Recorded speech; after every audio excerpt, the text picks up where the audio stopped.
sometimes your environment can be pleasing to an extent that you feel satisfied within it. And then if the environment changes for some reason, and then you don't feel satisfaction, it feels like if you could just bring those conditions back, then you would feel better. And people work really hard to try to keep the conditions just right so that they can have good feeling response to those conditions. But it is the reason that your world is a bit an upheaval from the beginning of time, and will always be for those who approach it that way, because you don't have the power or the right or the ability to control the conditions of others. You don't get to choose what they want or what they don't want. And so it's like saying, when I look at that, I feel really good. So everyone needs to promote that, all right? See that? It makes me happy. Everyone do it. And sometimes people say, no, I don't want to promote that. You say, but it makes me happy. And they say, who cares? And then you get all feeling unimportant and unappreciated.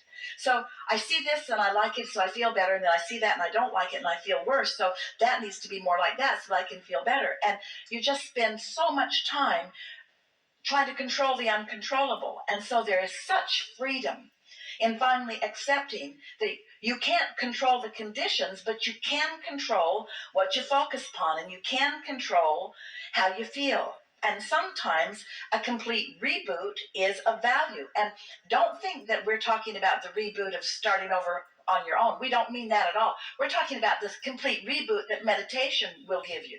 Talk about getting in the receptive mode and letting a vibration that has no resistance in it gain momentum. In other words, oh, there's such power and satisfaction in that.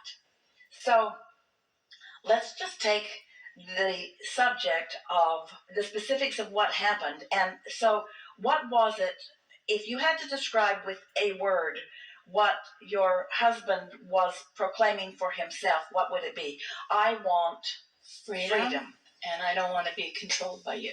Well, if he wants freedom and he doesn't want to be controlled by you, and he goes away from you and he justifies the freedom he wants by pushing against the control that you had, he's not ever going to find freedom. He'll be in a different place, but he won't find freedom. Different faces, different places, but you take your bondage everywhere you go, because you take your vibration everywhere you go. And we're not giving this to you except for just a smidgen of satisfaction. Just a smidgen of satisfaction.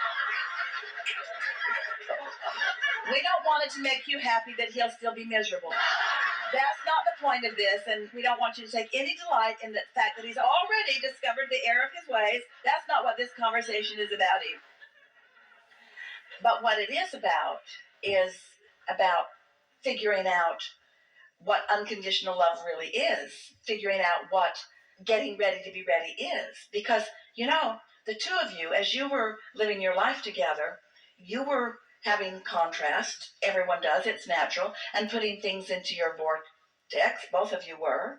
And so what do you think is beneath his decision to leave, his desire for freedom?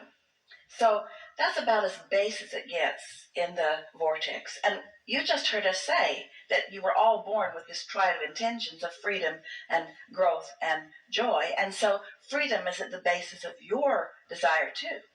But do you know what you're all wanting freedom from? It's not a controlling spouse. It's freedom from the bondage of discord that is always self-inflicted. And so every negative emotion, and it's going to be a little hard for you to hear this right now because this is pretty new, but every negative emotion that you feel is always an indication of some resistance between you and you. And what it means is, not only has your husband wanted powerfully freedom, you have too. And you've both been experiencing a considerable amount of bondage, almost everyone does, in believing that you have to please each other. The whole reason for our conversations through all of these years with all of you is this is the most significant thing that we know that we want you to remember and come to know. The satisfaction that you are looking for, no matter what the request or desire is that is active within you, what you're looking for is the absence of resistance between you and that larger part of you who is attracting on your behalf. We said that to you at the beginning. You might not have really heard it, that you were source energy before you came, and that source energy part of you still exists and still is attracting on your behalf with the help of law of attraction. Freedom is what that part of you is always asking for. And so when you, and as an extension of that, focus on something and you consider yourself or proclaim yourself not free, there's a discord between what your inner being knows about you and what law of attraction is responding to and what you're doing here and now. And that discord results in a tug of war, which is what you proclaim as your lack of freedom.